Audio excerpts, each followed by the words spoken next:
8월 22일 새벽기도의 말씀입니다.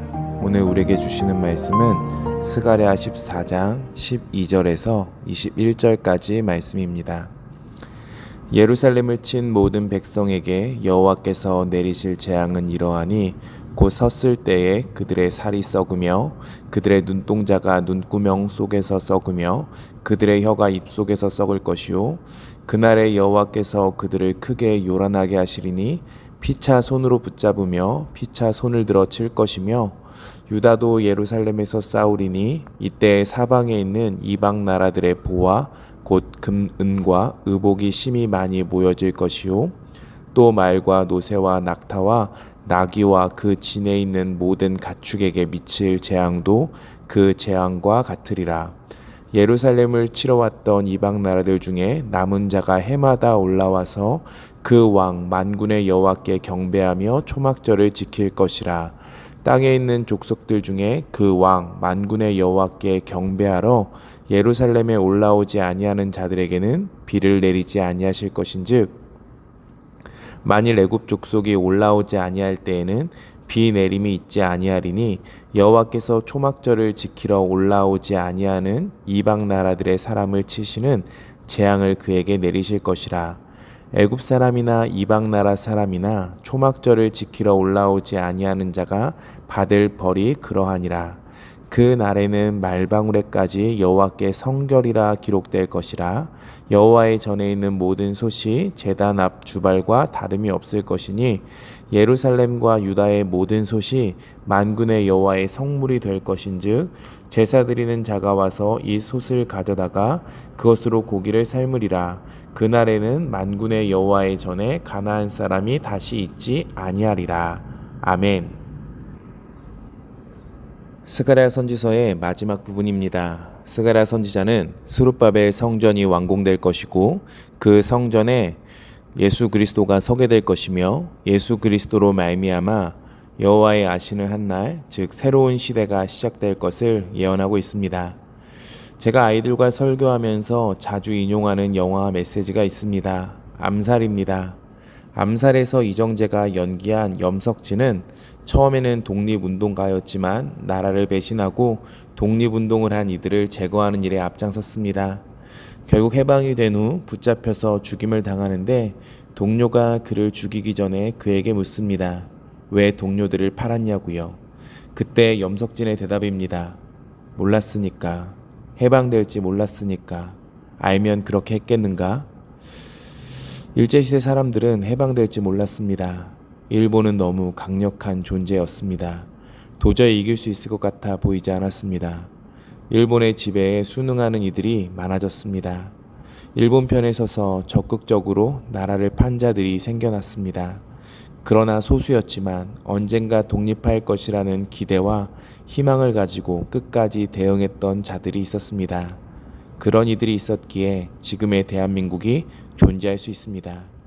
만일 염석진이 미래를 알았더라면, 조선이 해방될 줄 알았더라면 절대로 변절하지 않았을 것입니다. 끝까지 희망을 품고 조국을 위한 삶을 살았을 것입니다. 희망은 결과를 알 때 강해집니다. 요한을 통해서 요한계시록을 기록하게 해주신 이유는 무엇입니까? 스가랴서를 통해서 새 시대가 올 것임을 말씀해 주시는 이유가 무엇입니까? 신앙의 결론을 알게 하시기 위함입니다. 신앙을 포기한 자들이 넘쳐날 때 악이 승리한 것 같은 이 시대, 로마의 황제가 믿는 자들을 죽이고 성전 건축에 희망을 가지고 온 자들이 성전 건축이 멈춰졌을 때 이 현실 앞에 믿는 자들은 어떤 마음을 가지겠습니까? 세상이 강해 보이고 하나님이 약해 보이는 것입니다. 그러나 하나님은 그들에게 희망찬 결과를 말씀해 주시는 겁니다. 끝은 하나님 나라의 승리라고, 하나님 나라가 이 땅 가운데 반드시 올 것이라고, 우리는 그 땅에서 영원히 예배하게 될 것이라고요. 신앙이라는 것이 초라하게 여겨지는 것 같은 시대를 계속해서 살아갑니다. 많은 이들이 신앙을 저버립니다. 하나님이 없는 것 같은 현실이지만 하나님은 우리에게 말씀하십니다. 최후 승리가 있다고, 우리는 반드시 승리할 것이라고, 그러니 포기하지 말라고 하십니다. 믿음의 자리를 포기하지 말고 지켜서라는 겁니다. 이 믿음의 길이 절대로 헛되지 않다라고 말씀해 주십니다. 이 스가랴서 마지막이라고 생각하면 끝을 맺어야 한다고 생각하지만 새로운 날을 맞이하며 끝냅니다. 어떤 모습입니까? 우리가 하나님 나라 앞에서 구별된 삶, 성결을 지켜야 한다고 말합니다. 눈앞의 현실은 지어지지 않는 성벽과 같이 무너진 성전과 같이 처참할 수 있습니다. 그러나 하나님께서는 70년 후에 반드시 포로생을 마치고 돌아오게 하시겠다라고 약속하셨고 그 약속을 지키셨고 성전이 다시 재건될 것이다 라는 약속도 지키셨습니다. 하나님은 신실하셔서 우리에게 마지막 때가 올 것이고 최후의 승리가 올 것이라는 그 약속도 반드시 지키실 것입니다. 그러니 우리는 그 하나님 앞에서 성결된 삶을 살아가야 할 것입니다. 12절 13절은 열방에게 임할 여호와의 심판입니다. 예루살렘을 친 모든 백성에게 여호와께서 내리실 재앙은 이러하니 곧 섰을 때에 그들의 살이 썩으며 그들의 눈동자가 눈구멍 속에서 썩으며 그들의 혀가 입속에서 썩을 것이요 그날에 여호와께서 그들을 크게 요란하게 하시리니 피차 손으로 붙잡으며 피차 손을 들어 칠 것이며 라고 합니다. 이스라엘의 주변국들 열방은 강력했습니다. 그러나 하나님 말씀하십니다. 그들이 세운 장벽과 군사들 아무런 힘을 쓰지 못할 것이라고요. 그들은 부유했습니다. 그들은 우수한 문화를 가지고 있었습니다. 이를 통하여서 강력한 문화를 이루어냈지만 하나님의 심판 앞에 아무것도 되지 못했습니다. 우수한 무기와 강한 군사력을 가지고 있었지만 그들의 신도, 그들의 군사도 아무것도 막지 못했습니다. 지중해를 호령했던 그들입니다. 그들이 세운 질서들, 큰 영토를 가지고 세상 사람들에게 자랑할 만했습니다. 그러나 그들의 끝이 있다고 합니다. 하나님의 심판이 멈추지 않고 다가왔기 때문입니다. 왜입니까? 그들이 이스라엘의 범죄함을 심판하기 위하여 하나님께서 들어쓴 도구였다라는 것을 잊었기 때문입니다. 하나님의 뜻을 전혀 깨닫지 못하고 하나님이 보여주시는 뜻 또한 전혀 고려하지 못했습니다. 눈앞에 있는 모든 것이 자신들의 힘으로 이룬 것이라고 착각하였습니다. 70년 포로 생활을 마치고 성전을 재건하는 그들에게 행했던 일들이 무엇이었습니까? 페르시아에게 고발장을 보내고 반역을 꾀한다고 해서 공사를 중단시킨 일이었습니다. 결국 성전 건축이 멈춰섰습니다. 성벽을 재건하려고 하는 것을 반대해서 짓지 못하게 했습니다. 이스라엘 백성들이 성전을 짓고 성벽을 쌓고 싶은 이유는 무엇이었습니까? 하나님의 성전을 회복하여 예배하기 위함 아니었습니까?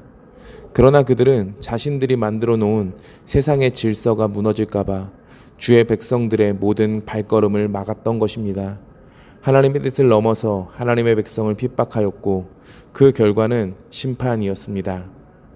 이 땅의 주인이 자신들이라고 생각한 결과 역사를 주관하시는 참된 왕이신 하나님으로부터 심판을 당하게 되었다라는 겁니다. 눈과 귀를 달고 있지만 그 안에서부터 썩어져 갔다라고 말합니다. 겉은 멀쩡해 보였으나 실제로는 그 안에 모든 것이 다 썩어서 시체와 다를 바 없었다라는 겁니다. 16절입니다. 예루살렘을 치러 왔던 이방 나라들 중에 남은 자가 해마다 올라와서 그 왕 만군의 여호와께 경배하며 초막절을 지킬 것이라.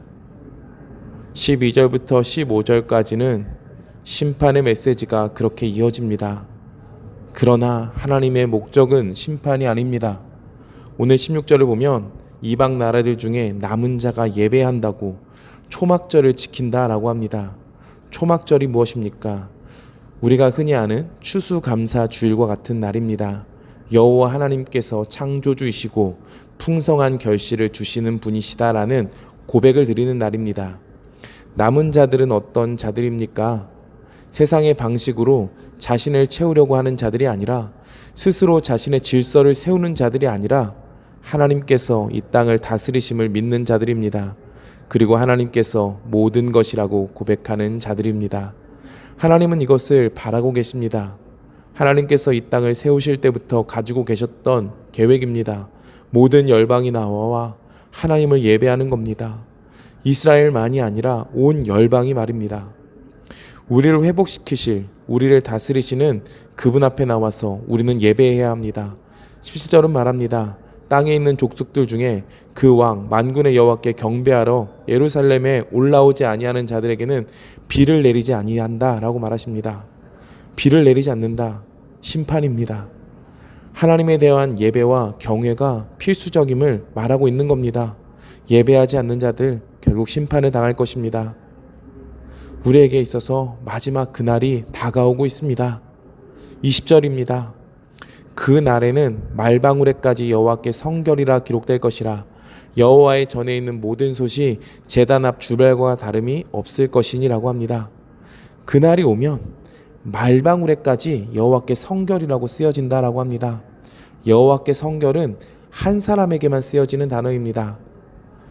원래는 대제사장이 쓰는 관이 있는데 그 관에 여호와께 성결이라고 쓰여져 있었습니다. 하나님께 제사 드리는 거룩한 행위를 드릴 때 이 단어가 쓰여졌습니다.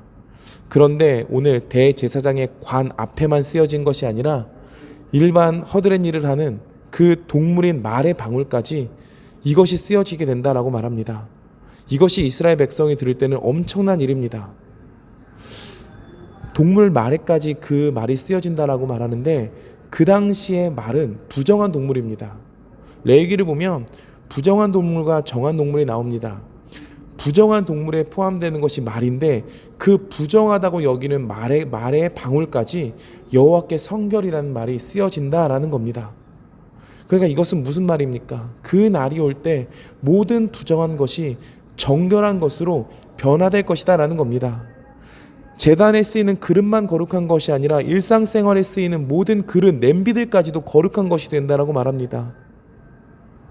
모든 것이 거룩해지는 그날, 모든 것이 거룩하여져서 깨끗하여져서 하나님 나라에 들어가서 하나님과 함께 예배하는 그날이 온다라고 말합니다. 그때는 율법도 어떤 것도 필요 없어지겠지요.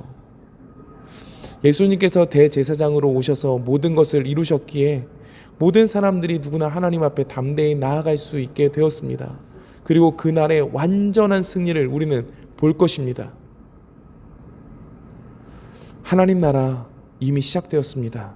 지금 교회가 있습니다. 우리 이스라엘 사람 아닙니다. 우리 이방인이죠.